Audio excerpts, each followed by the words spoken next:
En complément de la vidéo sur l'innovation, nous accueillons aujourd'hui Catherine Pommier, qui dirige le Business Innovation Center de Montpellier Méditerranée Métropole, qui a incubé plus de 500 entreprises depuis sa création. Vous avez donc, Catherine Pommier, une grande expérience dans les startups innovantes.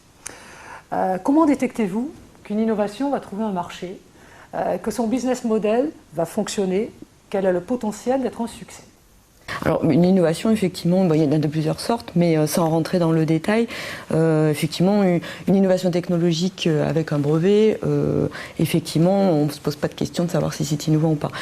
Par contre, c'est pas sûr qu'elle rencontre son marché. En fait, la problématique de savoir si un modèle va fonctionner ou pas, c'est d'abord, est-ce qu'on répond à une problématique du marché? Est-ce qu'on amène quelque chose de nouveau?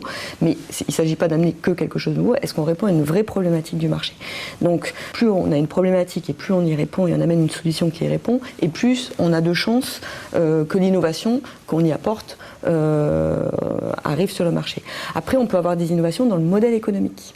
C'est-à-dire que si on reprend, j'aime bien prendre le cas de Nespresso, les cafés, c'est à la base acheter du café, vendre du café, il n'y avait rien d'innovant là-dedans, tout le monde achetait du café, tout le monde pouvait commander son café haut de gamme où il voulait, on achetait des percolateurs très chers et on achetait du bon café pour avoir du bon café.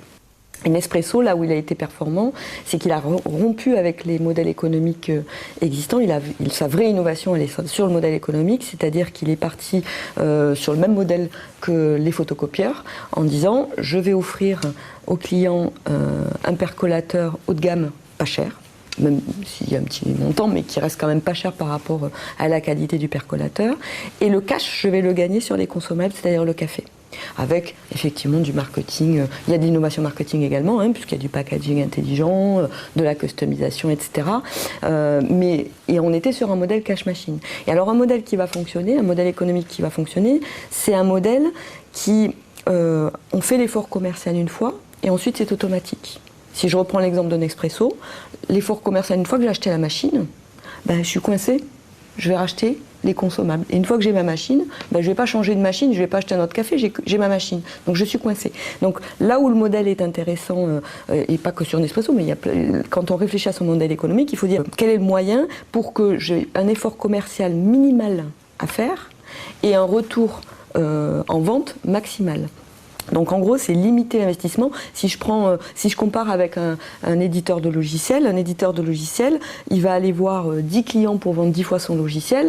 L'année prochaine, il va devoir retourner voir 10 clients pour revendre 10 logiciels. Donc on se retrouve dans des modèles où, au mieux, il va faire du 10, 15, 20% par an de croissance parce qu'il va recruter un commercial de plus et il va pouvoir recruter 10 clients de plus. Mais on est sur des modèles, on va dire, pas scalable.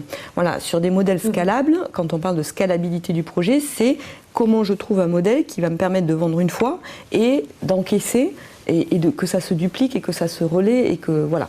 Donc ça, c'est sur la partie, je veux dire, vente de produits. Sur les réseaux sociaux, c'est le côté viral. C'est-à-dire, le modèle économique est différent puisque on se base sur la communauté. Et sur une communauté des réseaux sociaux, tout est gratuit. Donc l'usager n'est pas le payeur. Le payeur, ça va être l'annonceur, en général, la publicité. Et pour faire de la publicité et qu'on ait des annonceurs, il fait beaucoup de communautés.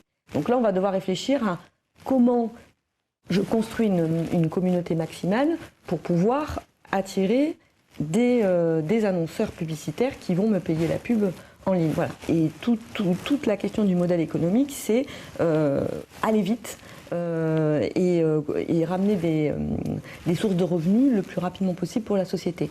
Et donc un modèle qui marche, c'est un modèle qui à la fois répond à une problématique et simple.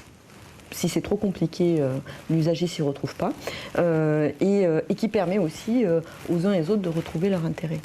Voilà, souvent on a des modèles win-win qui fonctionnent bien.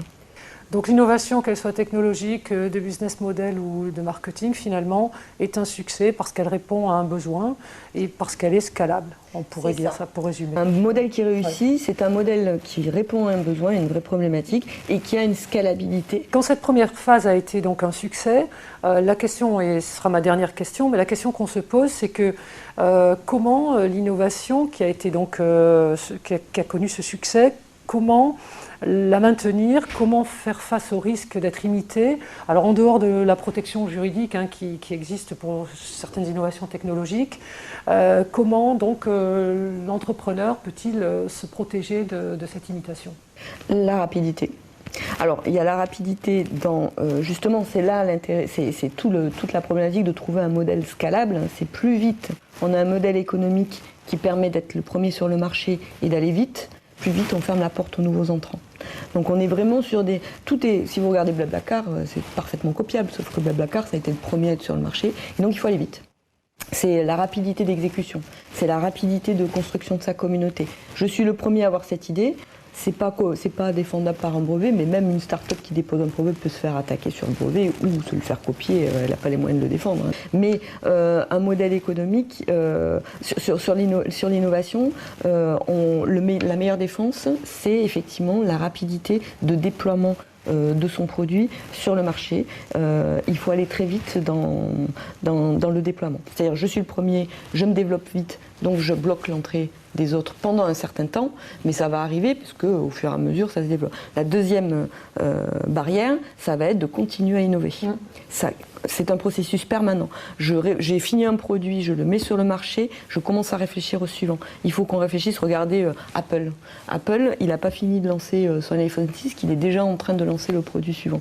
Voilà. Donc on est vraiment dans un processus d'innovation permanent. C'est la meilleure barrière à l'entrée et c'est la meilleure protection qu'on puisse avoir. Merci Catherine Pommier. Avec plaisir.